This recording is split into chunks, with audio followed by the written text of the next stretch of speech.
friends, it's Kara with iStampin.com. Thanks for joining me today. Today I'm going to show you how to make this super cute and very easy treat box using the Spooky Sweets bundle. This is in the holiday catalog, and this is my first time I'm getting around to using the bundle. I did use the stamp set a couple of weeks ago, but I wanted to show off the adorable Spooky Bats Punch. So I thought that I would make this really cute little treat box. You can fit lots of different types of chocolates in there, but it's really easy to make, and you know, especially if you like to make treats for your kids' classes for, I know they really don't call them Halloween parties anymore, but fall festivals and things like that. This would be a great thing. Also, if you like to do craft fairs, this is really easy to make, and you can sell these at a craft fair. All right, so why don't we get started? I'm going to first go over all the items that you'll need to recreate this, and then we'll make the box. So the first thing that you will want to get out is the Spooky Sweets bundle. So that's the stamp set and the Spooky Bats Punch. Like I said, you can get it as a bundle, and when you do that, you do save 10%. You are going to need to get out your Gorgeous Grape mini striped ribbon. I'm using a couple of other punches as well. I'm using the 1 3/8 inch scallop punch along with the 1 1/4 inch circle punch. For the inks, I've pulled out my Gorgeous Grape and Memento Tuxedo Black ink. I'm also going to be using the Whisper White Baker's Twine.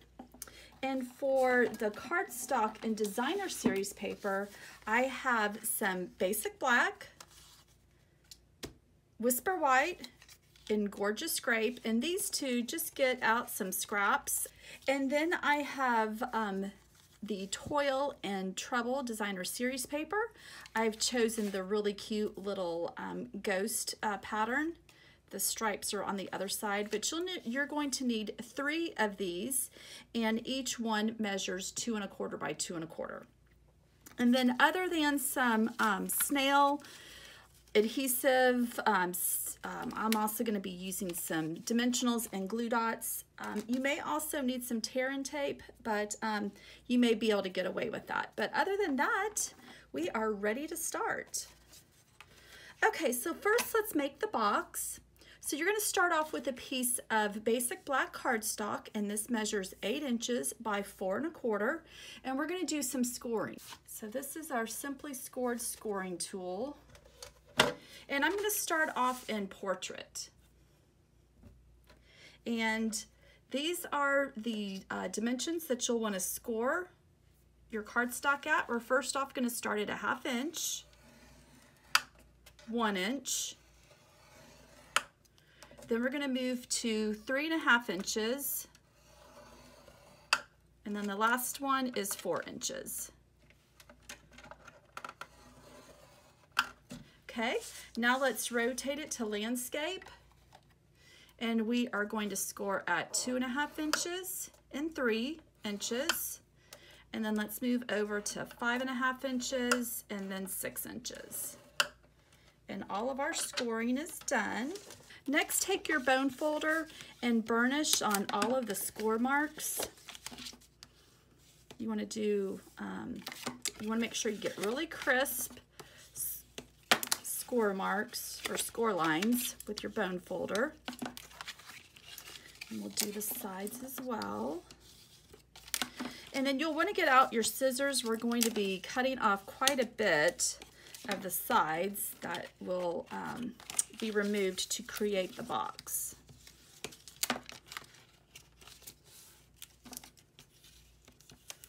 All right, so if you look at the box, you're going to notice that this side is wider if you look from this score mark to the end of the cardstock than this one. So this is actually 2 1/2 inches wide, and this one's 2 inches wide. So what I'm going to do is I'm going to take my scissors and I'm going to cut off from this mark right here and all the way down on both sides.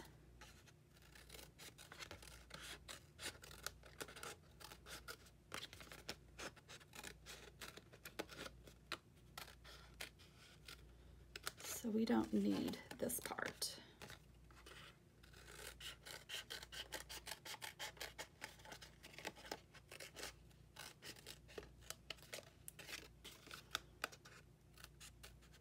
Okay, and so that's just trash. All right, the other thing that you are going to do is on the thinner side, or the shorter side, if you have a corner round punch, just whichever one, just go ahead and round that. And that will just kind of finish off the edges. And then the other thing we're going to do now is go ahead and get one of your pieces of designer series paper. Like I said, each of these is 2 1/4 by 2 1/4, and go ahead and round just one of those just on the bottom. And I'm going to go ahead and put snail adhesive on here, but I'm also going to put a piece of tear and tape at the very top. When I've made this before, when I just use adhesive, it doesn't, it pops up. So if I do the tear and tape, when you fold this part, because that's going to be the lid of the box, it stays. I mean, you could just use tear and tape if you wanted to over the whole thing, but I'm just going to use snail. The snail is actually keeps the other part, adheres it well to the box. And I also recommend putting your designer series paper on first before you put the box together, because that will make it a lot easier. Let me use my paper piercer to get this backing paper off. All right, and so what we're going to do is just come right here and just place that down. So as you can see, when this lid folds, this part will not pop up now. And so how it's going to fold is like so.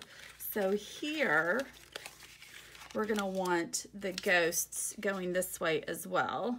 When you have a pattern like this, you do want to make sure that you're not putting it upside down, so you may need to put the box together to kind of see how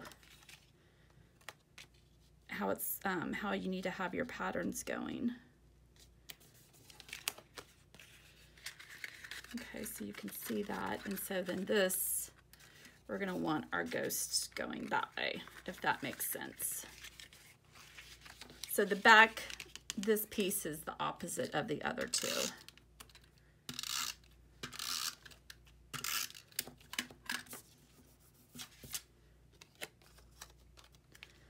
Okay, so we've got, whoops, try to line it up to the best of your ability. There we go. Okay, so next what we're going to do is go ahead and build our box. And what I'm going to do is just put my snail adhesive just on this thin strip and then on this wider strip over here. And so how you build it is just match the ends to the side of the lid, and the exact same thing over here.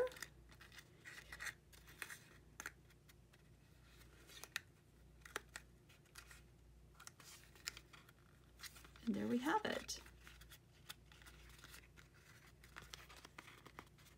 So that's what it looks like when it's all done. Isn't that super cute? And so now you would be able to slip in your chocolate or whatever little Halloween treat you'd like to put in there. But let's go ahead and do our stamping, and then we can finish decorating this. So I know that we're just going to need just one scallop using the 1 3/8 inch scallop punch. So I've just punched that out, and like I said, that's in Gorgeous Grape. And then I think this should be big enough for both of my stamps. I'm going to ink up the Spooky Sweets, Gorgeous Grape, right here. And I'm using the 1 1/4 inch punch. So just punch that out. And then let's go ahead and stamp our bat. So you're going to want to get these out, and we're going to stamp that in Memento Tuxedo ink. And just so you know, the star in this moon, that matches a punch that you can find in our annual catalog. So that's really nice. So if you have that punch already, it matches up perfectly with Spooky Sweets. So it's always nice when there's other stamps that match our punches. Okay, now this one, you may have to cut some paper to get it in there properly. Let's see here. Let me cut this off.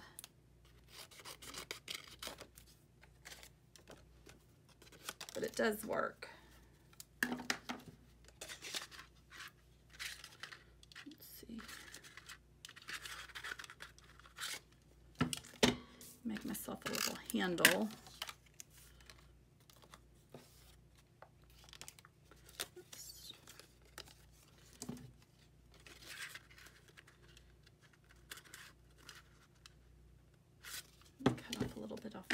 Here.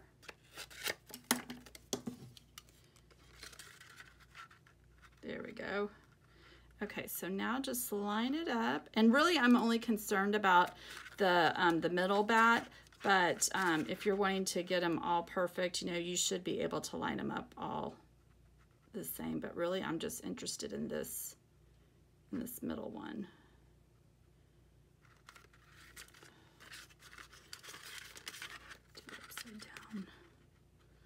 So this is what it's like to be left-handed. You have to do things upside down. There we go.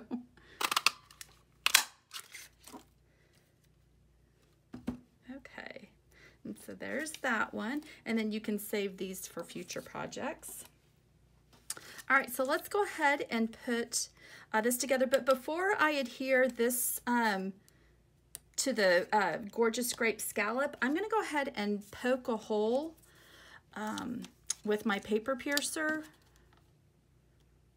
just about right there, because I want to feed the Whisper White Baker's Twine through first. So if you do that first, then you won't have any problems putting the tag on. Okay.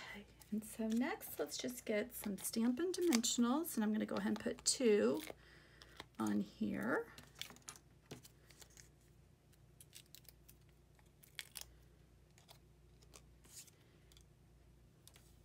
And I'm going to line this up where it's at the top, or where the hole is my top.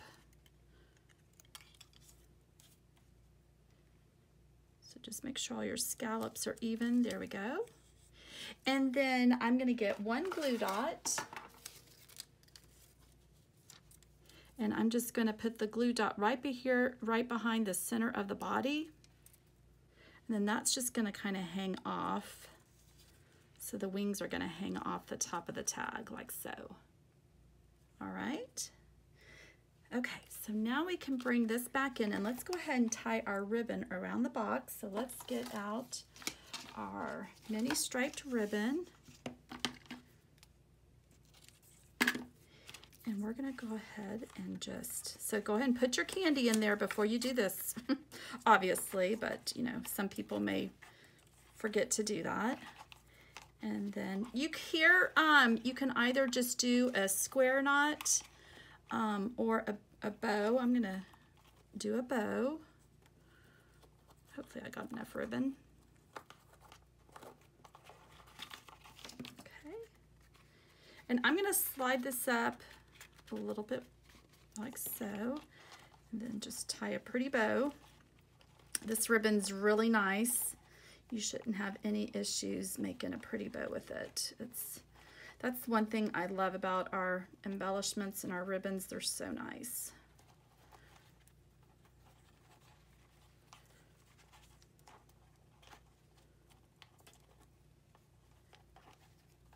Now, I do have a hostess code for this month, And so you will want to use that. If your order is $150 or more before tax and shipping, don't forget to not use the hostess code. You will still qualify for the free gift that I send out to my customers at the end of the month, or actually the following month.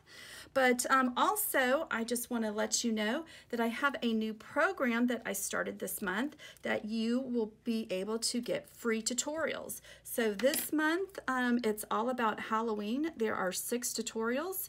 If you do not want to place an order, you can purchase it for $9.95, and I'll have that, oh no, I'll have that information posted on my blog on how you can purchase it. Just purchase the tutorial by itself. Okay, so I tied the bow and I just cut off the tails, and now what I'm doing is I'm slipping the baker's twine under the knot like so, and then I'm just going to attach it like this.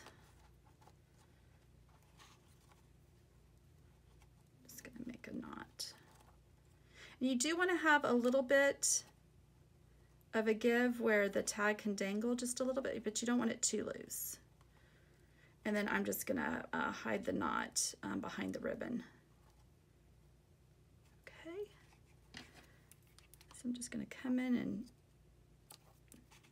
cut off the extra, and then you can just kind of feed the knot behind the ribbon. There we go. And there is our final project. How adorable is that? I just love making these boxes. They are so easy to make. They're so quick. This just a little bit longer. So quick and so fun. I just love it. I think this is a great choice to make if you like to make treats for your coworkers, your children's class, anything like that. So again, that was using the Spooky Sweets stamp set along with the Spooky Bats Punch, matching punch. This is a bundle, like I said previously. You do save 10%. If you have any questions over anything about today's project, feel free to comment below. And like I said, if you shop in my online store, don't forget to use that hostess code. You'll get a gift in the month of October for this month, and you will also get free tutorials. All right, guys, have a great day, and join me later this week for a fun Christmas project. Bye.